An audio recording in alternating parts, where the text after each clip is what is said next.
Vamos a continuar conversando, pero tenemos una atingencia que hemos recibido del doctor Natalia Primo con respecto exactamente a lo que ha dicho el señor Elice, el doctor Elice, y en general las interpretaciones que se daban acerca de qué es lo que ocurrirá en términos de derecho constitucional después de esta situación creada el día de ayer. Doctor Natalia Primo, muy buenos días. Muy buenos días, Raúl. A ver, cuéntenos un poco cómo evalúa usted qué es exactamente lo que ha ocurrido y cuáles son las salidas que tiene, en fin, el país, la clase política y concretamente el gobierno. Bueno, cómo no, antes que nada quiero precisar que el informe que refiere cómo se computan los votos en abstención, yo fui el que lo hice y se aprobó en la época que yo presidía la Comisión de Constitución y por tanto lo conozco perfectamente. Cuando la abstención gana al voto a favor o al voto en contra, no hay una decisión. No puede considerarse que ahí hay un rechazo al voto de confianza. No hay posición, no se ha adoptado posición. Lo que ocurre es que si el Congreso mantiene una posición de indefinición y transcurren los 30 días que contempla la Constitución para que el gabinete obtenga el voto de confianza, ahí sí se considera que sea, no se ha obtenido el voto de confianza, que sea rechazado el pedido. Pero en tanto no pase el plazo de los 30 días, no hay decisión adoptada por el Congreso.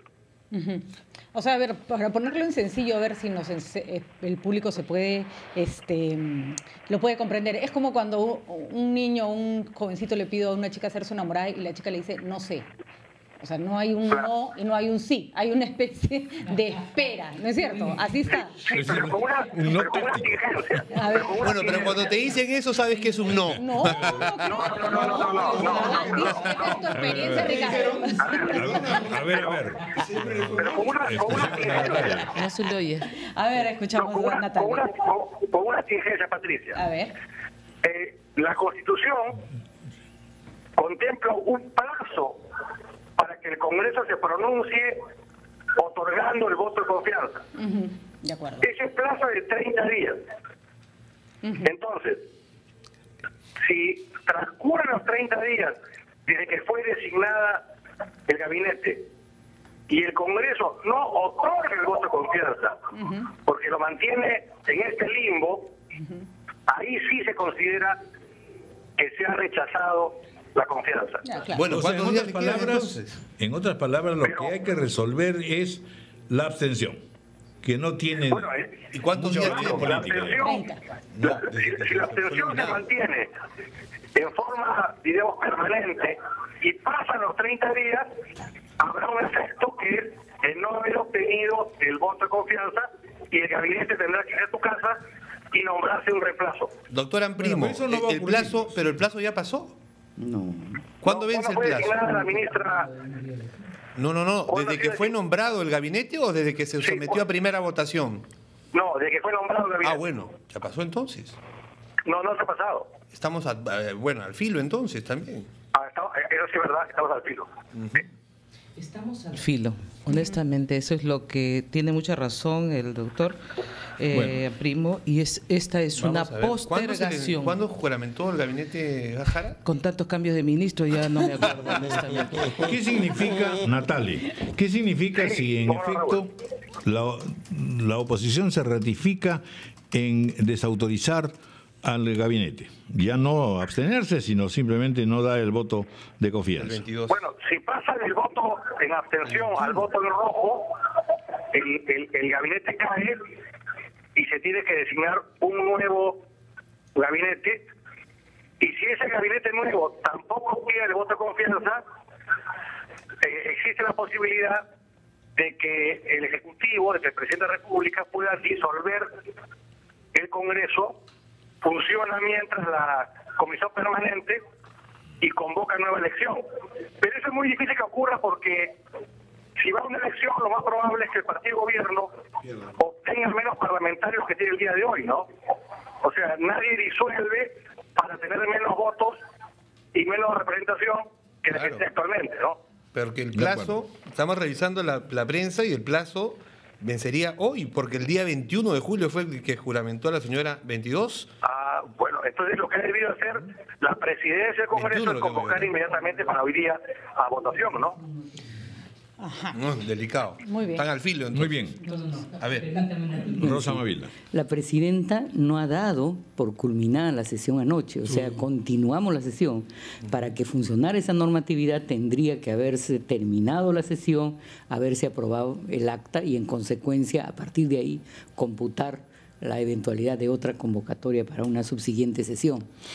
Entonces la convocatoria tiene que ser... No hay convocatoria, ya están en sesión permanente. Estamos en sesión permanente, Claro. pero ¿A qué hora se van a reunir? estamos A la dentro de los continuación de 30 la reunión. días. Ya, o sea, se ha cumplido empezar el trámite dentro de los 30 días. Pero también no termina. No dice, claro, No, es que decir, tengo un tienen fin. espacio O sea, hoy para aquí hacer una tenemos segunda nosotros, votación, por supuesto. Claro, no hemos incumplido el plazo. ¿Y hasta Ojo. cuándo se puede prolongar una Eso sesión? no está definido, pero podemos ir de votación en votación. Yo espero que no lleguemos a eso. De acuerdo. Yo creo que se Muchas tiene que dar gracias, los plazos Natalie. pertinentes. Gracias por todas estas atingencias. Interesante, claro. En concreto, Sobre este tema, ¿me permites un detalle?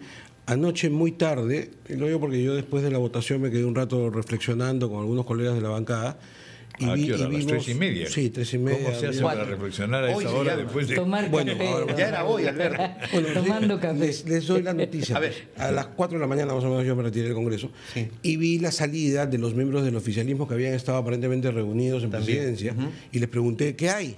Y me dijeron, esto es extraoficial, que estarían convocando para el viernes 9 de la mañana. Esa sería la Sí, a convocatoria. eso también lo he visto en prensa. Ayer lo Van a tienes. convocar para el viernes, pero Ahora, extraoficial. primero. Segundo, es correcto lo que ellas dicen. La sesión está abierta. No ha levantado la sesión está abierta. Pero eso nos trae otro problema. La normativa que ha leído Rosa dice que la segunda votación tendrá que darse en otra sesión. Ahí tiene que haber una interpretación también, porque en teoría esta es la misma sesión, no podría votarse, tendría que levantar y comenzar otra. De manera que ahí hay que hacer un estudio. No, los sobre el plazos tema, no se han vencido Alberto, porque se ha pero- cumplido con la lee presentación la de norma. segunda Sí, sí. votación. Alberto, Por favor, sí, ya efectivamente es estamos verdad, enredándonos pero un poco podría en en la el parte mismo de la acto mecánica. levantar la Lo que sesión interesa saber y es- luego se puede. aperturar otra, ¿no? Que evidentemente la mayoría y el propio gobierno han sentido el golpe y en consecuencia van a tener que plantearse qué hacemos. Y ese hacemos es una posibilidad de decir, estamos dispuestos a rectificar o a renegociar tales o cuales puntos que son los que originan este voto en contra. Esa es una posibilidad. ¿Eso lo aceptaría la oposición? ¿Qué cosa espera la oposición que ocurra? ¿Que se rectifique solamente el régimen o que vaya ya un poco al rincón del olvido el gabinete? Que de alguna Que se manera, don Raúl, rectifique. dé viabilidad a los principales requerimientos consensuados en la oposición. El tema de las AFP, el tema de los tráficos de influencias principalmente. En lo que corresponde a mi bancada, hay un requerimiento que, dicho sea de paso, yo ratifico que el ministro de Trabajo actual me dijo que era parte del debate en el seno del gabinete sobre el salario mínimo vital y que además se corresponde con la situación económica.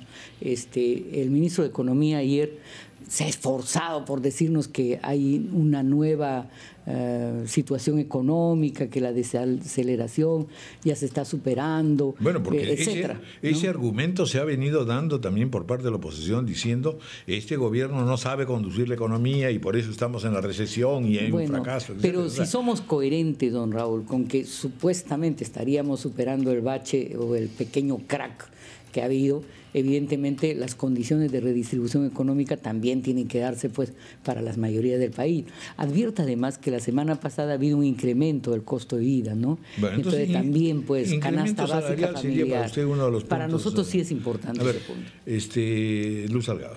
Yo creo que sí tienen que haber nuevas propuestas o en todo caso aceptación a todo el largo discurso de ayer, transparencia en las licitaciones, una política verdaderamente de seguridad ciudadana y no un apagar incendios. Lo que ayer nos ha mostrado el ministro del Interior en poses muy histriónicas es que realmente sí, pues hay alteración de cifras, porque no nos va a venir a contar a nosotros que es lo mismo contar hectáreas de marihuana que luego pesar las ramas de marihuana. Entonces, 160.000 detenciones o 160.000 me dicen que ya se ha intervenciones. producido la citación para mañana a las 9 de la mañana del Congreso. Sí, yo creo que eso se tiene que resolver y espero que para citarnos ellos traigan nuevas propuestas. Cifras claras y no maquilladas. Mira, los datos del Instituto de Estadística no pueden ser tomando diferentes variables para cada medición. Claro, no. Sí. Aquí o tenemos cifras claras que nos ayuden a tomar decisiones políticas y programas claros, o estamos nosotros mismos pintándonos un panorama que luego nos va a revertir. Yo creo que basta que haya algunos cambios, que el Ejecutivo realmente sienta que esto es una llamada de atención, que estamos dispuestos a colaborar porque nadie quiere que el país se hunda, que puedan ellos hacer las rectificaciones correspondientes. Alberto, sobre todo en el terreno económico, efectivamente, y ese es un argumento que se usa no solamente aquí, sino en todas partes, cuando hay desequilibrio o desorientación o problemas políticos, evidentemente lo primero que se resiente es el terreno económico y especialmente el de las inversiones.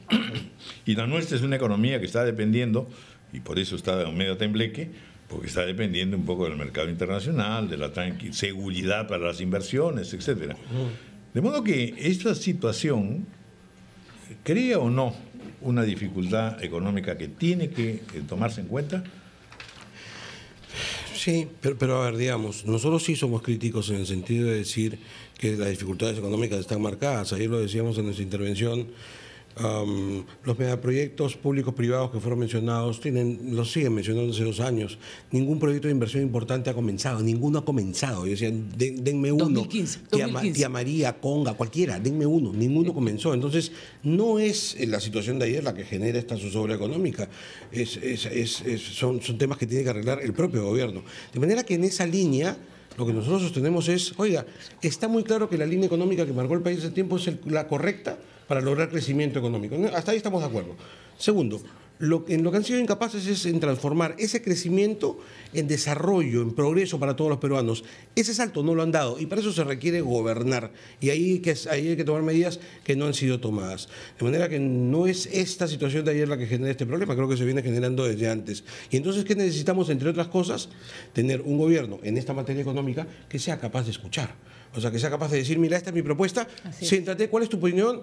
Y no desecharla. O sea, no se trata de escuchar y bueno, no te hago caso porque tengo los votos. De escuchar, de compartir, de cambiar opiniones y de llegar a consensos. Hay una cosa que preocupa. No era un escenario muy predecible que Ana Jara no consiguiera los votos. No lo era. No era. Se esperaba que pasara raspando, probablemente. Con pero un susto, pero que lo obtuviera, así ¿no? es. Y lo Es lo que que la ha esperaba, hecho sí. perder los votos ha sido su presentación. Entonces, estás en eso lo es cierto. grave, porque eso quiere decir que si tiene que regresar a convencer, de repente sigue perdiendo votos. Para decirlo de otra manera, en el caso nuestro por lo menos, nosotros teníamos muy claro que no teníamos confianza en porque lo que decíamos era, no es el gabinete, es el gobierno. Así es. Y esto es parte del mismo gobierno, no les tenemos confianza ya. Tendrás que tener un discurso, en fin, que genere confianza y es bien difícil, la valla está altísima. Así es. Pero ese fue el caso nuestro. En otros casos, es más, te doy una infidencia. Minutos antes de la votación, 30 minutos antes, creo que tú te acercaste, Luz, hacíamos cálculos y decíamos, van a tener la confianza. Sí, Raspando, no pero van a pasar. alcanzamos. Y fue todo lo contrario. De repente, Blum, mira cómo terminó la votación. Ahora, congresista Bengolea, es Sin cierto embargo- esto que pone caretas en su portada. Ustedes están viendo la cabeza de Castilla para, digamos, dar el amén. No. A ver, ¿cómo es En un entonces? comentario, digamos, que nosotros tenemos, acabo de hacerte mi comentario sobre cómo siento que se está desarrollando el tema económico en el país. Y sí hemos dicho, está Javier en la portada, ¿no es cierto?, que ha sido un poco quien ha sostenido esta idea, que él siente que es un buen momento para tener un refresco, no de las políticas económicas, no de la Pero línea no es una trazada, condición. pero lo importante que acabas de marcar no es una condición. No estamos poniendo nosotros condiciones. Muy bien. Estamos pidiendo confianza y no la encontramos. Sin embargo, ayer, en la propia exposición de la ministra, más allá de puntos de vista de cada bancada, ha habido ausencias notorias en una exposición de una premier. Por ejemplo, el tema agrario no se ha tocado. El tema de la descentralización y la regionalización no se ha tocado. El tema de la seguridad ciudadana, Un montón de prácticamente lo que No se hay dice es políticas. implementar el plan de la CONASEC.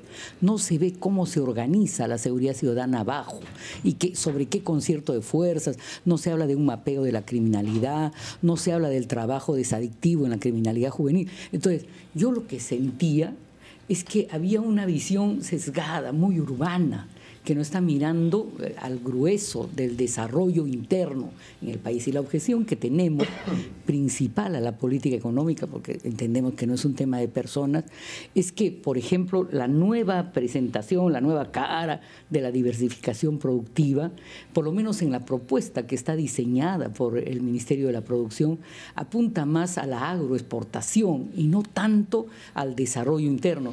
Por ejemplo, Claudia Coari, que es una congresista campesina, tuvo una excelente participación en el sentido de decir, bueno, ¿qué hacemos pues para promover la producción agraria? ¿Qué hacemos para los pequeños campesinos?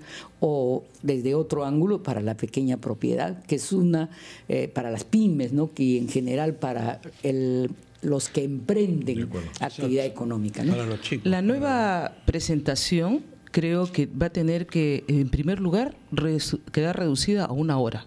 Yo creo que 2 horas es mucho.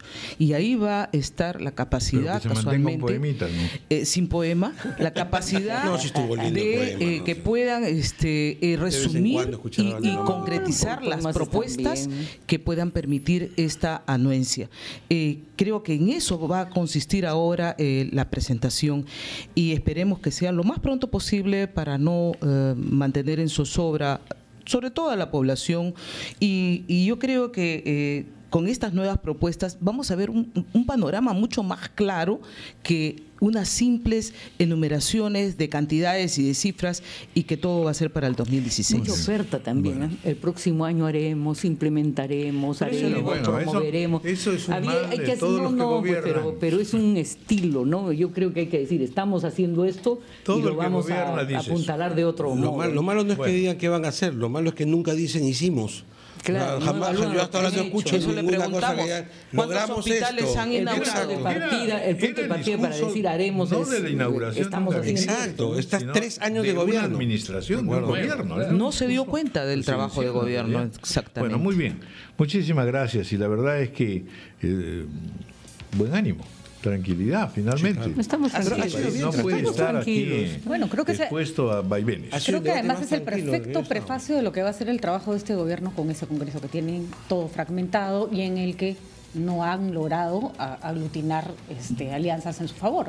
Esto, no solo el gabinete, cualquier ley que quieran pasar probablemente pase por este calvario. Fragmentación en la que el gobierno tiene mucho que pero ver. Esas cosas, esas en la política peruana han ocurrido. En un momento dado, si tiene el gobierno dificultades, abre las puertas y busca justamente concordancias, acuerdos, incluso llama a personas de la oposición. Más trabajo en comisiones. Ahora, más trabajo en comisiones. Es que se etcétera. profundice el Fuentes, debate político. claro, Antes, escuchar como más. dice Alberto, De acuerdo. se optaba por la decisión así autoritaria de la mayoría. Ahora hay más debate político y eso es bueno.